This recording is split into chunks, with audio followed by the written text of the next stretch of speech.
কিছুদিন আগে নবব্যারাকপুরে একটি অনুষ্ঠান মঞ্চ থেকে পুলিশের ভূমিকা নিয়ে ক্ষোভ উগরে দিয়েছিলেন সাংসদ সৌগত রায়।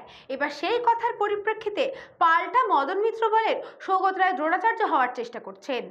পুলিশকে তো মানুষ মাইনে দেয়, পুলিশ পুজোর সময় ভালো কাজ করেছে, কিন্তু কি করে কলকাতা শহরে বিহার থেকে 9mm পিস্তল আসছে এটা তো ভাবা দরকার। পুলিশ কি করে? আমাদের যে বর্ডারগুলো আসে সেখানে দেখার কেউ লোক নেই, আর পুলিশ কাউকে ধরতে পারে না। সৌগত এখন দ্রোণাচার্য পিতামহ বিশ্ব লেভেলে চলে গেছে, তাকে তো আমার মেনে চলতেই হবে।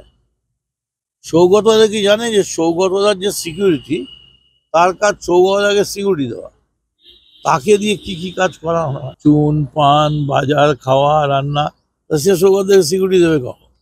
ঠিক তেমনি কলকাতা পুলিশের কি হয়েছে, কলকাতা পুলিশ ছাত্রদের দাবি, চাকরি চুরি, মেধা, ট্যালেন্ট, কে ঘর বানিয়েছে, তারপরে ট্যাব, কার বিয়ে ভেঙে গেছে, কে কোথায় কমিশন খেয়েছে, যেখানে যাচ্ছে সেখানেই কলকাতা পুলিশ কাজ করবে কখন?